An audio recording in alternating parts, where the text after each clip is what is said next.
नमस्कार।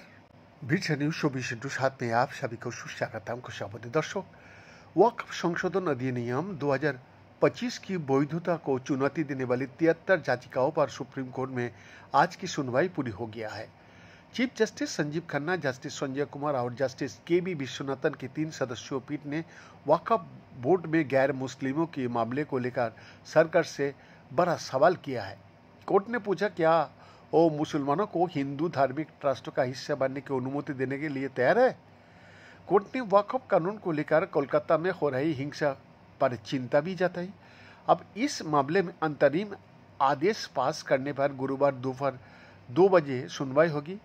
कोर्ट में हुई सुनवाई की बड़ी बातें जानने से पहले आइए एक नज़र डाल लेता है याचिकाओं का आधार पर। याचिकाकर्ताओं का दावा है कि नया वक्फ कानून संशोधन के अनुच्छेद 26 का उल्लंघन करता है, जो धार्मिक मामले को प्रबंधन का अधिकार देता है। अधिवक्ता कपिल सिब्बल और राजीव धवन ने कोर्ट में तर्क रखा कि वक्फ इस्लाम की आवश्यक और अभिन्न हिस्सा है और सरकार इसमें हस्तक्षेप नहीं कर सकती। सिब्बल ने कहा कि ये अधिनियम न केवल धार्मिक स्वतंत्रता पर हमला है, बल्कि मुस्लिमों की निजी संपत्तियों पर सरकार का टेक ओवर है। जी हाँ, उन्होंने कहा कि कानून की कई धाराएं, विशेषकर धारा 3R, 3A/2, 3C/3E, 9, 14 और 26 असंवैधानिक है और इससे मुसलमानों को धार्मिक, सामाजिक और संपत्ति से जुड़े अधिकारों से वंचित किया जा रहा है। सीजीआई राजीव खन्ना ने स्पष्ट किया कि सभी याचिकाकर्ताओं को सुनना संभव नहीं होगा, इसलिए चयनित वकील ही बहस करेंगे और कोई भी तर्क दोहराया नहीं जाएगा। सुनवाई के दौरान कोर्ट ने अनुच्छेद 26 की सेकुलर प्रकृति को रेखांकित करते हुए कहा कि ये सभी समुदाय पर समान रूप से चालू होता है। वही जस्टिस विश्वनाथन ने स्पष्ट किया कि संपत्ति धर्मनिरपेक्ष हो सकता है, उसका प्रशासन ही धार्मिक हो सकता है। उन्होंने बार बार तर्क दोहराने से बचने की सलाह दी। सीजीआई ने कहा, हम ये नहीं कह रहे हैं कि कानून के खिलाफ याचिकाओं पर सुनवाई करने और फैसला देने में सुप्रीम कोर्ट में कोई रोक है।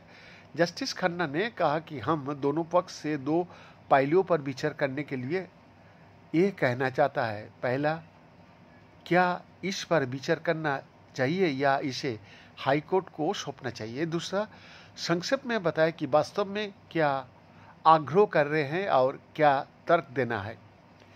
दूसरा ये कि हमें पहले मुद्दे पर फैसला लेने में कुछ हद तक मदद कर सकता है। फिलहाल सुप्रीम कोर्ट ने वक्फ कानून पर रोक नहीं लगाई है। कोर्ट ने एक आदेश पास करने का प्रस्ताव रखा है। इसमें वक्फ वाय यूजर सहित घोषित वक्फ प्रॉपर्टी को गैर अधिसूचित नहीं किया जाएगा। सीजीआई ने कहा कि जो भी संपत्ति वक्फ घोषित किया गया है, जो भी संपत्ति उपयोगकर्ता द्वारा वक्फ घोषित किया गया है, ये न्यायालय द्वारा घोषित किया गया है, उसे गैर अधिसूचित नहीं किया जाएगा। कलेक्टर कार्यवाही जारी रख सकता है, लेकिन प्रावधान लागू नहीं होगा। पदेन सदस्यों नियुक्त किया जा सकता है, उन्हें धर्म की परवाह किए बिना नियुक्त किया जा सकता है, लेकिन अन्य मुस्लिम होना चाहिए। केंद्र सरकार ने इस प्रस्ताव का विरोध किया और सुनवाई की मांग की। सॉलिसिटर जनरल तुषार मेहता ने सरकार का पक्ष रखते हुए कहा, वक्फ कानून का उद्देश्य केवल संपत्ति का नियमन है, न कि धार्मिक इंटरफेरेंस यानी हस्तक्षेप। उन्होंने कहा कि सरकार ट्रस्ट के रूप में कार्य कर सकती है और कलेक्टर का निर्णय लेने का अधिकार दिया गया है ताकि संपत्ति विवादों का शीघ्र समाधान हो सके। तुषार मेहता ने यह भी कहा कि 1995 से लेकर 2013 तक वक्फ बोर्ड के सदस्यों का नामांकन केंद्र सरकार ही करती रही। उन्होंने बताया कि वक्फ न्यायाधिकरण एक न्यायिक निकाय है और न्यायिक समीक्षक अधिकार बरकरार है।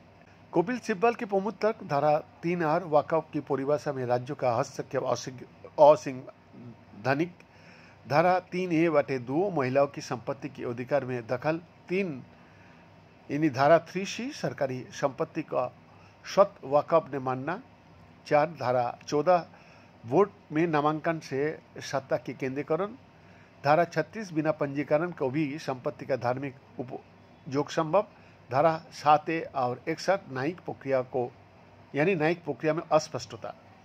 वक्फ कानून का विरोध करने वाले याचिकाकर्ताओं की सुप्रीम कोर्ट से मांग है कि अंतिम फैसला आने तक वक्फ संशोधन कानून पर रोक लगाया जाए, वही केंद्र सरकार का कहना है कि संशोधन पारदर्शिता और प्रशासनिक सुचारुता के लिए आवश्यक है। BN का एक्सक्लूसिव रिपोर्ट, BSN 24/7 रांची।